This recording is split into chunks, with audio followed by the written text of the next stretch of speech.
하나님의 돌보심이 여러분들과 함께 하시기를 축복합니다. 오늘 함께 보실 하나님의 말씀은 이사야서 2장 3절 말씀입니다.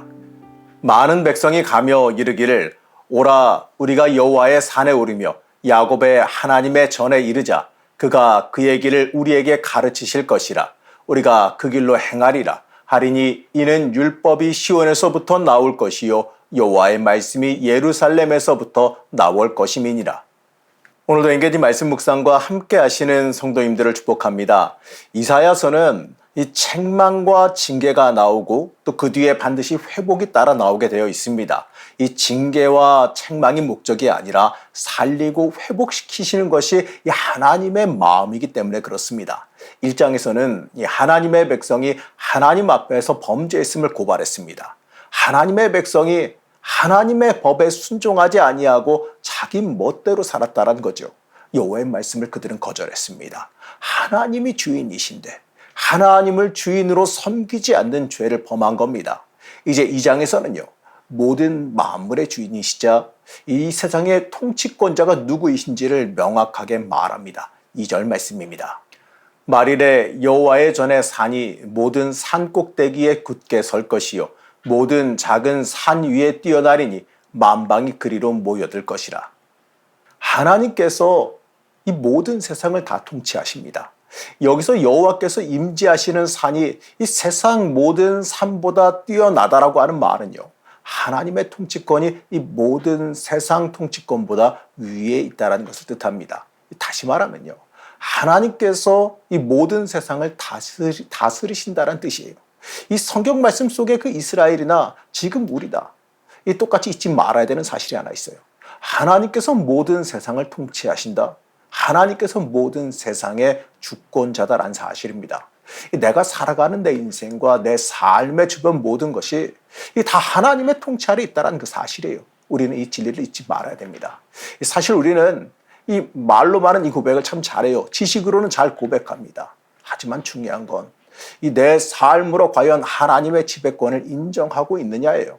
이 내 삶의 목적과 방향이 과연 하나님의 방향과 하나님의 목적이 되고 있느냐라는 거죠. 혹시 내 인생의 방향과 목적이 내 인생의 유익과 높아짐에 있지는 않습니까? 만약에 그렇다면요.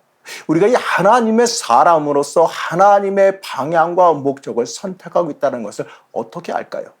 아마도요. 이러한 질문을 던질 수 있을 거예요. 매 순간 삶의 자리에서 그러고 싶지만 무엇이 맞는지 매 순간 어떻게 하나님의 방향으로 가야 될지 모르겠다라고 말씀할 수 있을 겁니다. 그런데 우리가 인생을 살다 보면요. 이 때때로 선택의 자리를 만날 때가 있어요. 내가 하나님의 방향을 선택해야 될지 내 인생의 유익을 선택해야 될지에 대한 갈림길을 만나게 됩니다.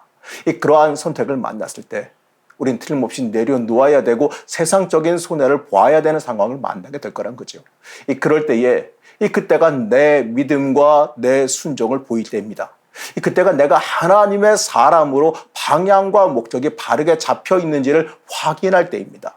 이 말로만 말하는 그 믿음과 순종이 아니라 진짜 내 삶으로 실천에 증명해 보여드리는 믿음과 순종을 보여드릴 때가 그때라는 겁니다.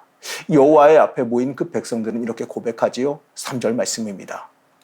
많은 백성이 가며 이르기를 오라 우리가 여호와의 산에 오르며 야곱의 하나님의 전에 이르자 그가 그의 길을 우리에게 가르치실 것이라 우리가 그 길로 행하리라 하리니 이는 율법이 시온에서부터 나올 것이요 여호와의 말씀이 예루살렘에서부터 나올 것임이니라.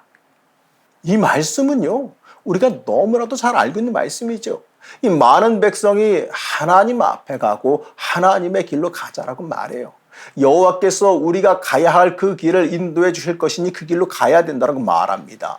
하나님의 인도하심이 우리 인생의 진리가 되어줌을 명확히 말합니다. 맞아요. 하나님의 통치는 완벽합니다. 하나님의 인도하심 완벽해요.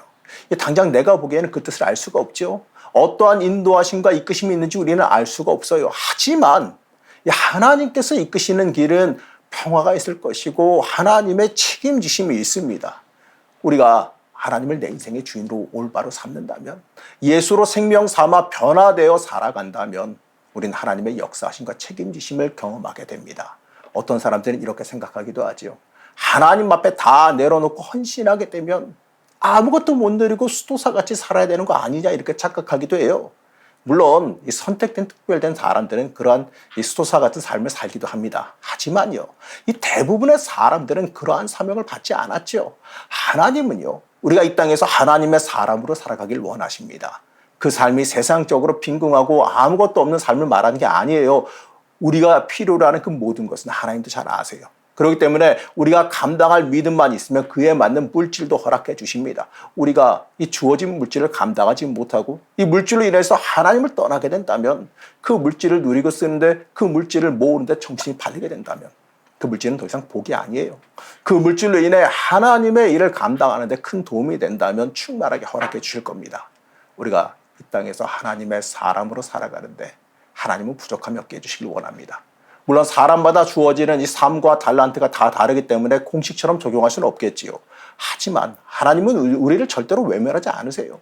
이 세상에서도요, 이 세상의 삶도요, 충분히 감당할 수 있게 도우십니다. 사랑하는 성도 여러분, 하나님은 우리를 하나님의 길로, 하나님의 방향으로 이끄시길 원합니다. 그렇기 때문에 우리는 그 길이 복된 길임을 고백하며 그 길로 향해야 됩니다. 우리가 인생을 살아가면서 어떠한 인생의 갈림길을 만날지 몰라요. 하지만 중요한 건요, 그 자리에서 하나님을 위한 선택을 하는 겁니다. 여러분들 그러시길 바랍니다. 그러기 위해서 기도하며 영적으로 굳건히 서시길 바랍니다.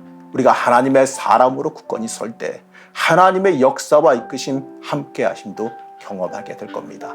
오늘 하루도 여호와의 길로 나아가시는 주의 자녀가 되시길 간절히 축복합니다. 우리의 길과 진리가 되시는 하나님, 우리 삶이 하나님의 길로 나아가길 원합니다. 이 세상 유익에 눈멀지 아니하게 하시고 하나님의 인도하시는 길로 나아가길 원합니다. 하나님의 은혜와 이끄심이 우리의 삶 가운데 있기를 원합니다. 오늘도 붙잡아 주셔서 하나님의 길로 철저히 나아가게 하여 주시옵소서. 오늘 하루도 하나님의 복과 은혜를 누리길 원하오며 거룩하신 예수님의 이름으로 간절히 기도드렸습니다. 아멘.